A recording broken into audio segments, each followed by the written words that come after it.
정용택 목사의 쉐마 바이올입니다. 출애굽기 2장 11절 말씀에서부터 15절 말씀을 보겠습니다. 그리고 오늘 찬송은 342장 너 시험을 당해 범죄치 말고 하는 찬양입니다. 모세가 장성한 후에 한 번은 자기 형제들에게 나가서 그 고역함을 보더니 어떤 애굽 사람이 어떤 히브리 사람 곧 자기 형제를 치는 것을 본지라 좌우로 살펴 사람이 없음을 보고 그 애굽 사람을 쳐 죽여 모래에 감추니라. 이튿날 다시 나가니 두 히브리 사람이 서로 싸우는지라. 그런 자에게 이르되 네가 어찌하여 동포를 치느냐 하며 그가 가로되 누가 너로 우리의 주제와 법관을 삼았느냐. 네가 애굽 사람을 죽임 같이 나도 죽이려느냐. 모세가 두려워하여 가로되 일이 탈로 되었도다. 바로가 이 일을 듣고 모세를 죽이고자 하여 찾은지라. 모세가 바로의 낯을 피하여 미디안 땅에 머물며 하루는 우물 곁에 앉았더라. 오늘 말씀은 모세가 장성한 후에 이렇게 말씀하고 있습니다. 잘 아시는 대로 모세는 태어나서 석 달 동안 숨겨 살았고 갈대 상자를 만들어서 나일강에 버렸지만은 바로의 딸에게 즉 공주에게 구원을 받아서 구출을 당해서 어머니의 젖을 먹고 좀 장성한 후에 아마 젖을 뗐겠죠. 그리고 결국은 이집트 왕궁으로 다시 가게 됩니다. 그리고 공주의 아들이 됩니다. 그러니까는 애굽, 당시에 세계를 지배하고 있던 애굽의 왕자가 된 것이죠. 그래서 여기 오늘 말씀에서 장성한 후에 이렇게 말씀할 때 이 장성한 것은 그냥 자랐다 이런 것만 얘기하는 것은 아닙니다. 이때가 거의 40이 되었을 때입니다. 그러니까는 그가 인간적으로 갖추어야 할 여러 가지 조건들을 많이 갖추었다. 인격적으로 또 지식적으로 그리고 신체적으로 사회적으로 특별히 애굽의 왕자로서의 면모를 갖췄다 하는 것이죠. 여러분 인생이 40이면 갖추어져야 할 것이 어느 정도 갖추어지지 않겠습니까? 요셉 같은 경우는 27살에 총리 대신이 됐습니다. 칼빈도 27살에 기독교 강요 인스티튜트 오브 크리스천이라고 하는 크리스천 인스티튜트라고 하는 책을 썼습니다. 그리고 옛날에는 평균 수명이 짧았기 때문에 40년이라고 그러면 한 세대가 흘러가는 것이나 마찬가지입니다. 애굽의 문화를 익혔다. 애굽의 사람이 되었다. 이집트의 왕자로서의 모든 면을 갖추게 되었다 하는 것을 말하는 것입니다. 그런데 그 다음 말씀 보니까 한 번은 자기 형제들에게 나가서 그 고역함을 보더니 이 말씀 속에 우리가 생각할 수 있는 것은 비록 애굽의 왕자로서 이집트의 왕자로서 성장하긴 했지만은 자기 형제들에게 나가서 그 고역함을 보았다 하는 것은 자기가 히브리 사람, 이스라엘 사람이라는 걸 알았다는 얘기죠. 상식적으로 그렇지 않습니까?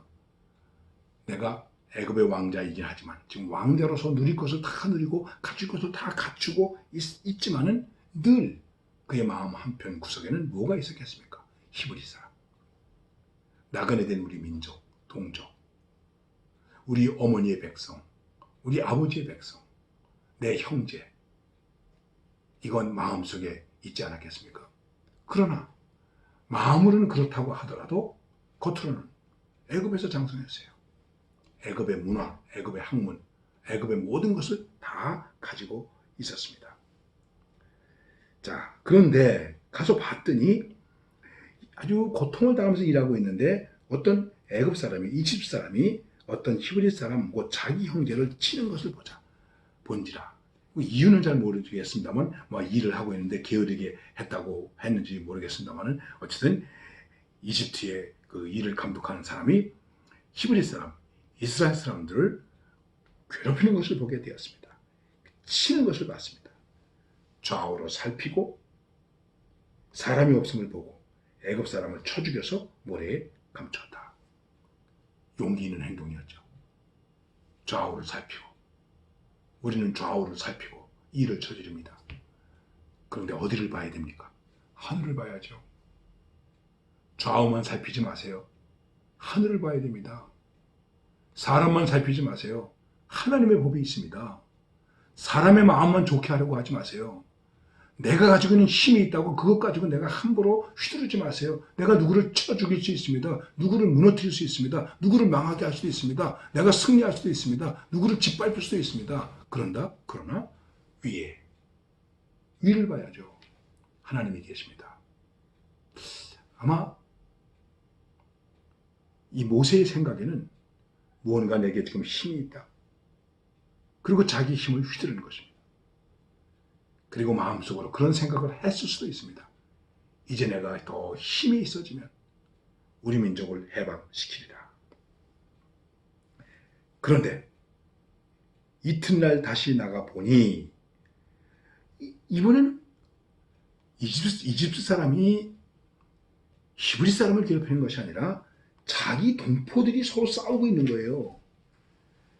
그래서 그 그른자에게, 잘못한 자에게 모세가 말합니다.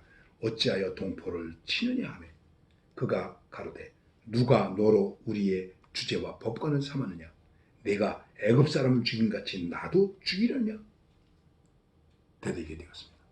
일은 엉뚱한 데서 터졌습니다. 자기가 불쌍히 여기고 자기가 편들어 주었던 자기 백성들 속에서 문제가 일어났습니다. 문제는 어디서 일어납니까? 형제들 속에서 일어납니다. 형제들 속에서 문제가 일어나서 동생을 팔아먹습니다. 제자들 속에서 문제가 일어나서 선생님을 팔아먹습니다. 이게 우리의 한계일까요? 참 가슴 아픈 일이죠. 우리 동포끼리 싸우면 되겠느냐? 우리 형제끼리 싸우면 되겠냐? 그랬더니 너 어제 애굽 사람 치더니 오늘은 날 죽이려고 그러는 거야?